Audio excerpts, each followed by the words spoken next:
తాకట్లో ఉన్న మీ బంగారాన్ని విడిపించి ఆ రోజు ఆన్లైన్ రేటుకి కొంటాం. Sharma gold company. నమస్కారం, సుమన్ టీవీ ప్రేక్షకులకి స్వాగతం. నేను మీ జాహ్నవి. మనతో ఉన్నారు ప్రముఖ జ్యోతిష్య వాస్తు పండితులు, జ్యోతిష్య వాస్తు శిక్షణ నిపుణులు బ్రహ్మశ్రీ నానాజీ పట్నాయక్ గురువు గారు. నమస్కారం గురువుగారు. శ్రీమాత్రే నమః. గురువుగారు, మరి తొలి ఏకాదశి వచ్చేస్తుంది. తొలి ఏకాదశి అంటే చాలా ప్రత్యేకత ఉంటుంది అంటారు కదా, అంటే ఆ రోజు ఉన్నటువంటి ప్రత్యేకత ఏంటి? ఎలాంటి నైవేద్యం పెట్టడం వల్ల ఆ రోజు ఆ తర్వాత నుంచి చాలా బాగుంటుంది అందరికీ? చాలా మంచి ప్రశ్న వేశారు. యాక్చువల్గా తొలి ఏకాదశి రోజు ఏం చేయాలి, ప్రతి ఏకాదశికి కూడా ఏం చేయాలి అనే విషయం మనం తెలుసుకుందాం. ఏకాదశికి ఎప్పుడైనా మీరు గమనించండి, రవి చంద్రులు ఎవరైతే ఉంటారో వారు 1-5 కానీ 1-11 యాక్సెస్లో ఉంటారు. వాళ్ళు 1-5 ఆర్ 1-11 యాక్సెస్లో ఉంటారు. ఈ 5th హౌస్ ఆత్మకారకుడు దగ్గర నుంచి 5th హౌస్ ఆర్ ఆత్మకారకుడు మనస్కారకుడు 3-11 యాక్సెస్లో ఉంటారు. ఈ 3-11 ఆర్ 5th హౌస్ యాక్సెస్లో ఉన్నప్పుడు ఏం జరుగుతుంది అంటే, విశ్వంలో కొన్ని మార్పులు జరుగుతుంటాయి. ఒక్కొక్క తిథికి విశ్వంలో ఒక్కొక్క ఎనర్జీ ఫామ్ అవుతూ ఉంటుంది. ఈ మనస్కారకుడైనటువంటి చంద్రుడి దగ్గర నుంచి ఆత్మకారకుడైనటువంటి రవి దగ్గర నుంచి ఫామ్ అయ్యే ఎనర్జీ ఏమిటి ఏకాదశి రోజు అంటే, ఒకటి మీ యొక్క పాపము దగ్ధం అవ్వడానికి ఎనర్జీ ఫామ్ అవుతుంది. పాపాన్ని దగ్ధం చేసేటువంటి హౌజెస్ ఏమిటి జ్యోతిష్శాస్త్రంలో అంటే, పంచమ లాభాలు పాపాలను దగ్ధం చేస్తాయి. ముఖ్యంగా పంచమం, లాభం కంటే కూడా ముఖ్యంగా పంచమం. ఎందుకు లాభము అంటే, పంచమానికి ఆపోజిట్ హౌస్ అంటే పంచమాన్ని సపోర్ట్ చేసే house is 11th house. Okay, ఎందుకంటే మన జ్యోతిషాస్త్రంలోనే ఉంటుంది పంచమ భావంలో మంత్రస్థానం పంచమం అనేటువంటిది. పంచమంలో మంత్రం మనస్సు, మన ఆలోచన మనస్సు కాదు, మనస్సు చతుర్థ భావం, మన ఆలోచన పంచమంలో ఉంటుంది. అందుకే పంచమ స్థానం పాడైన వారి యొక్క ఆలోచన విధానం ఎప్పుడు నెగిటివ్ ఆలోచిస్తూ ఉంటుంది. పంచమం బాగుందనుకోండి, స్పాంటేనియస్నెస్ పెరుగుతూ ఉంటుంది. ఈ ఏకాదశి ఎప్పుడైతే చేస్తామో మనం సరైన నిర్ణయాలు తీసుకుంటాం. గుర్తుపెట్టుకోండి, పాయింట్ నెంబర్ 1. అంటే మనసు ఎప్పుడైతే ఏకాదశి ఎవరైతే చేస్తారో వాళ్ళు సరైన నిర్ణయాలు తీసుకుంటారు. Point number 1. రెండవది ఆరోగ్యంగా ఉంటారు. మూడవది పాపము పోగొట్టుకోగలుగుతారు. ఎప్పుడైతే పాపం దగ్ధమైందో, ఎప్పటి పాపాలు ఇప్పటివి కావచ్చు, పూర్వజన్మ పాపాలు కావచ్చు, పాపం ఎప్పుడైతే దగ్ధం అవుతుందో మన యోగం బయటకు వస్తుంది. పాపము యోగాన్ని ఆపుతూ ఉంటుంది. గుర్తుపెట్టుకోండి, మనకు ఒక యోగం ఉంది, ఆ యోగాన్ని మనకు తెలియనటువంటి ఒక పాపం ఆపుతూ ఉంటుంది. అయ్యో, నేను ఇంత టాలెంట్ ఉంది, నేనేం చేయలేకపోతున్నాను, నాకేం ముందుకు వెళ్ళట్లేదు అని బాధపడుతున్నటువంటి వ్యక్తిని ఎందుకు అలా బాధపడుతున్నాడంటే, ఆ వ్యక్తికి మరొక పాపము అతని ప్రయత్నాన్ని ఆపుతూ ఉంది. అతను చేసుకున్న పాపమే, ఎవరో వేరే వాళ్ళు చేసింది కాదు. అదొక కర్మలా ఆపుతుంది. పాపం అనేటువంటి కర్మ ఆపుతూ ఉంటుంది అతని ప్రయత్నాన్ని. అలాంటప్పుడు ఈ తొలి ఏకాదశి అనేటువంటిది మేము మీ యొక్క పాపాలను దగ్ధం చేస్తుంది. ఇది ముందుగా మనం తెలుసుకోవాలి. అయితే ఎలా చేయాలి ఏమిటి? తొలి ఏకాదశి నాడు ఉదయాన్నే లేచి, ఈసారి మనకి ఆదివారం నాడు వస్తుంది, ఇంకా విశేషం ఆదివారం నాడు వచ్చినప్పుడు, ఎందుకంటే సూర్యుడితో కలుపుకొని చేయొచ్చు మనం. కామన్గా కూడా ఎలా చేయాలో కూడా చెప్తాను. ఉదయాన్నే లెగుస్తాము, చక్కగా తలస్నానం ఆచరిస్తాము. ఆచరించిన తర్వాత ఈ విశేషమైనటువంటి రోజులకి ఈరోజు తన స్నానం చేయాలి, ఈరోజు చేయకూడదు అని ఉండదు. విశేషమైన రోజులకి కామన్గా అయితే ఆదివారం చేయకూడదు, తలంటుకోకూడదు ఆదివారం నాడు. కామన్గా అయితే ఓన్లీ బుధవారం పర్వదినాల్లోని ప్రత్యేకమైనటువంటి దినములలో మనం ఆచరించవచ్చు. రైట్. ఎప్పుడైతే మనం ఏకాదశి రోజు ఉదయాన్నే తలస్నానం చేసి చేస్తున్న ప్రతి పని, స్నానం చేస్తున్న మొదలు లెగుస్తున్నప్పటి నుంచి విష్ణువుని ఆరాధిస్తూ ఉండాలి. తొలి ఏకాదశి రోజు పొద్దునే లేచాము, లేవగానే అబ్బా విష్ణువు నాకు ఈరోజు విష్ణువుని ఆరాధిస్తున్నాను నేను ఏకాదశి రోజు అనుకుంటే నిద్ర లేవాలి. ఆ స్వామిని నేను ఆరాధించబోతున్నా ఉత్సాహంతో నిద్ర లేవాలి. మీరు వేస్తున్న ప్రతి అడుగు అతని కోసం వేస్తున్నట్టుగా ఫీల్ అవ్వాలి. పలుదుకుంటా అతనికి నేను స్తోత్రం చదవడం కోసం నా యొక్క నోరుని శుభ్రపరచుకుంటున్నాను, అతన్ని నేను ఆరాధించడం కోసం నా శరీరాన్ని శుభ్రపరచుకుంటున్నాను. ఆ ముందు రోజు ఉన్న పుష్పాలు అవన్నీ ఉంటాయి, చాలా జాగ్రత్తగా ఆ పుష్పాలన్నింటినీ, నా భాగ్యం ఎంతటి భాగ్యం నాకు, ఆ స్వామివారి యొక్క పుష్పాలను నేను తీస్తున్నాను, అన్నీ చక్కగా అలంకరించుకుంటున్నాము. మీకు గనక విష్ణు సహస్రనామాలు కనుక వచ్చినట్లయితే దీపారాధన చేసిన తర్వాత విష్ణు సహస్రనామం మొత్తం చదువుకోవచ్చు. నాకు విష్ణు సహస్రనామం రాదండి, ఏమీ భయపడాల్సిన పని లేదు. విష్ణు సహస్రనామం నోటికి మొత్తం రావాల్సిన పనేం లేదు. పుస్తకం పట్టుకొని చదవగలను, చదవచ్చు. నాకు పుస్తకం పట్టుకొని చదవడం కూడా రాదు అంటారు కొంతమంది. దానికి మీరు ఏమీ బెంగపడక్కర్లేదు. ఓం నమో నారాయణాయ ఈ నామాన్ని మీరు గనక ఏకాదశి రోజు మొత్తము గనక మీరు ఉచ్చరించగలిగితే దానంత పుణ్యం మరొకట్లేదు. ఓం నమో నారాయణాయ అంతే. ఎందుకు అంటే మనకి జ్యోతిష్శాస్త్రంలో బుధుడికి 6వ స్థానాధిపత్యం ఉంటుంది. బుధుడు, ఈ బుధుడు ఏంటంటే కనబడకుండా తెలియకుండానే రుణ రోగ శత్రువుల్ని కలిగింపజేస్తాడు బుధుడు. ఎలా కలిగింపజేస్తాడో చెప్తాను చూడండి. బుధుడు దేనికి కారకుడు? వాక్కు కారకుడు. నోరు బాగుంటే ఊరు బాగుంటుందని ఒక నానుడు ఉంది. అంటే నోరు బాగుంటే ఊరు బాగుండడం ఏంటంటే నోరు చూడడానికి అందంగా ఉండడమా? కాదు.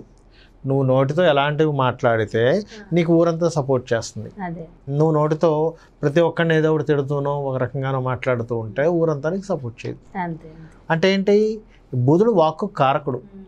బుధుడు వాక్కు కారకుడు, కమ్యూనికేషన్స్ కారకుడు. అందుకే న్యాచురల్ 3rd లార్డ్ బుధుడు, న్యాచురల్గా 3వ అధిపతి బుధుడు, న్యాచురల్గా 6th లార్డ్ బుధుడు.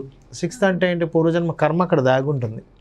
పూర్వజన్మ కర్మ యొక్క ఫలితం, పూర్వజన్మ కర్మ అక్కడ ఎప్పుడైతే దాగి ఉంటుందో బుధుడి దగ్గర స్టోర్ అయి ఉంటుంది. ఈ బుధుడికి అధిష్టాన దేవత ఎవరు అంటే విష్ణువు. అంటే విష్ణువు పిలిచి వీడు నా భక్తుడు, నువ్వు ఆ భక్తుడి యొక్క నా భక్తుడి యొక్క పూర్వజన్మ కర్మను నువ్వు దగ్ధం చేయ బుధుడిని పిలిస్తే ఆ బుధుడు ఆ కర్మను దగ్ధం చేయగలుగుతాడు. విష్ణువు ఎవరికైనా బుధుడు దశ బాలేదు, బుధుడు బాలేడు అన్నప్పుడు విష్ణు సహస్రనామాలు వినమని చెప్తాం. లేదా నేను ఇప్పుడు చెప్పినట్టుగా ఓం నమో నారాయణాయ అనే మంత్రాన్ని చేసుకోవాలి. అది కూడా నాకు తిరగదు. ఓం నమో విష్ణవే అంటే తిరగకపోవడం ఉండదు, చెప్తున్నాను నేను మీకు. ఆ రకంగా మీరు ఏ పని చేస్తున్నా, తింటున్నా, అంటే యాక్చువల్గా అయితే ఏకాదశి రోజు ఉపవాసం ఉంటాము. నిర్జల ఉపవాసం కూడా కొంతమంది చేసేవాళ్ళు ఉంటారు, జలం కూడా పుచ్చుకోకుండా. నేను జలం పుచ్చుకోకుండా ఉండలేనండి, నాకు చాలా ఇబ్బందిగా ఉంటుంది, జలం పుచ్చుకోవచ్చు. ఇంకొంతమందికి ఆహారం తీసుకోకుండా ఉండలేనండి, నా శరీరం సహకరించదు అన్నప్పుడు చక్కగా ఆహారం తీసుకోవచ్చు. అంటే ఎటువంటిది? పళ్ళు, ఫలాలు లాంటివి తీసుకోవచ్చు, జ్యూస్ తాగొచ్చు, తప్పేం లేదు. అయితే తీసుకునేటప్పుడు ఎలా తీసుకోవాలి? స్వామివారికి సమర్పించి స్వామిని ప్రసాదము అని స్వీకరించాలి. మనము ఏమనుకుంటామంటే ప్రసాదము అని స్వీకరించినప్పుడు ఏమిటి తేడా అంటే, ప్రసాదం అని మీరు స్వీకరించినప్పుడు అది మీ యొక్క శరీరంలోకి వెళ్ళి మీ లోపల ఉన్న మలినాలను తొలగిస్తుంది మీరు ప్రసాదంగా స్వీకరించినప్పుడల్లా. మీరు గమనించండి, ఎవరికైనా కూడా నేను ఇప్పుడు ఒక చిన్న సీక్రెట్ చెప్తాను. ఎవరికైనా అనారోగ్యం చేసిందనుకోండి, వారికి మెడిసిన్ వేసేటప్పుడు క్రీమ్ అచ్యుత అనంత గోవింద అని చెప్పి వేయండి. ఆ మెడిసిన్ నార్మల్గా పనిచేసేదానికంటే అద్భుతంగా పనిచేస్తుంది. క్రీమ్ అచ్యుత అనంత గోవింద విష్ణువుకి సంబంధించింది. ఇది కూడా నేను చాలాసార్లు ప్రాక్టికల్గా చూసాను. ఈ మంత్రం అనుకుంటూ మెడిసిన్ వేసినప్పుడు ఎలా ఉంది, ఈ మంత్రం అనుకుంటే మెడిసిన్ వేసుకుంటే ఎలా ఉంది అనేటువంటిది నేను చూశాను. మనం వేసుకున్నా మనం పిల్లలకి వేస్తుంటాము, పిల్లలు అనలేరు, మనం అనొచ్చు. ముసలి వాళ్ళకి వేస్తున్నాం మెడిసిన్, ఏదో నోట్లో వేస్తున్నాం లేదా కళ్ళల్లో వేస్తున్నాం, మనం అనుకుంటూ వేయొచ్చు. వాళ్ళని అనుకోమని చెప్పి మనసులో చెప్పొచ్చు, ఖచ్చితంగా పనిచేస్తుంది, అంత శక్తి ఉంటుంది. అయితే మనం ఏ పని చేస్తున్నా కూడా విష్ణువుని ఆరాధిస్తూనే చేయండి, విష్ణువు భావనతోనే చూడండి. అమ్మవారు అంటే అమ్మవారి భక్తులు అయితే అమ్మవారి భావంతో చూస్తారు విష్ణువు, ఎందుకంటే తొలి ఏకాదశి కదా. అయితే ఖచ్చితంగా తొలి ఏకాదశి నాడు మీకు దగ్గరలో ఆలయాలు ఉన్నట్లయితే ఖచ్చితంగా ఆలయ దర్శనం చేసుకోవాలి, ప్రదక్షిణం చేయాలి, అక్కడ కాసేపు కూర్చోవాలి. ఆ ఆలయ దర్శనం చేసి వచ్చి మీ పనులు మీరు యథావిధిగా మీరు చేసుకొని మరలా వీలైతే సాయంత్రం పూట ఒకసారి మరలా దీపారాధన చేసి విష్ణు సహస్రనామాలు మొత్తం నాకు వచ్చండి చదవడము చేసుకోండి. లేదు ఓం నమో నారాయణాయ. అయితే మీరు ఏకాదశికి ఏమవుతుందంటే పంచమం యాక్టివేషన్ అయినప్పుడు మనం ఎప్పుడైతే ఏదైతే ఫుడ్ తినకుండా ఉంటామో ఏకాదశికి మన లోపల క్లీన్ చేసుకోవడానికి మన ఇమ్యూనిటీకి టైం ఉంటుంది. దానికి పంచమ స్థానం అనేటువంటిది ఇమ్యూనిటీ స్థానం అంటారు జ్యోతిష్ శాస్త్రంలో. ఇమ్యూనిటీ పెంచే సమయం ఏకాదశికి వస్తుంది బాడీకి. ఎందుకంటే రాశి అంటే సూర్యుడి నుంచి చంద్రుడు అంటే 1-5 పొజిషన్స్లో ఉంటారు, లేదా 1-11 పొజిషన్స్లో ఉంటారు, 111 ఆర్ 15 పొజిషన్స్లో ఉంటారు. ఈ విశ్వంలో అంటే మనకి భూమి మీద నుంచి 111 పొజిషన్లో కానీ 15 పొజిషన్లో కానీ సూర్యచంద్రుడు ఉన్నప్పుడు ఏమవుతుందంటే భూమి మీద ఉన్న ప్రతి జీవికి కూడా ఇమ్యూనిటీ బూస్ట్ అయ్యేటువంటి సమయం అది. ఇమ్యూనిటీ బూస్ట్ అయ్యే సమయంలో 5th హౌస్ ఇస్ ఇమ్యూనిటీ జ్యోతిషాస్త్రపరంగా బూస్ట్ అయ్యే సమయంలో మనం గనక శరీరాన్ని ఫుడ్ ఏం పంపించకుండా లోపల దాని పని చెప్పకుండా దాని పని ఇమ్యూనిటీని పెంచేది లేకపోతే మొత్తం క్లీన్ చేసుకునే పని మీద దాన్ని వదిలేసి మనం కనుక మంత్రజపం కనుక చేసినట్లయితే మనం ఆరోగ్యంగా ఉంటాం. మహర్షులు ఏకాదశిని మనిషి యొక్క పాప దగ్ధం కోసము ఆరోగ్యం కోసము తయారు చేశారు. భక్తి మార్గంలో మనం భగవంతుని తెలుసుకోవడం కోసం ఎంత హాయిగా ఉంటుంది తెలుసా అసలు తులా ఏకాదశి చేస్తే అసలు ఆ రోజు ఆ రైస్ అన్నది తీసుకోకూడదు అనేసి అంటారు కదా. అవునమ్మా, అంటే రైస్ అనేది తీసుకోకూడదు అంటే ఇప్పుడు మీరు ఏకాదశి కోణంలో రైస్ తీసుకోకూడదు, సైంటిఫిక్ కోణంలో ఒకసారి ఆలోచించండి. రైస్ ఎక్కువగా తీసుకుంటామా, కార్బోహైడ్రేట్స్ బాగా పెరిగిపోతే వద్దంటున్నాం, అవునా కదా? రైస్ కొంచెమే తీసుకుందాం, చపాతీ తిందాం, ఇవన్నీ మనం పెట్టుకోవట్లా.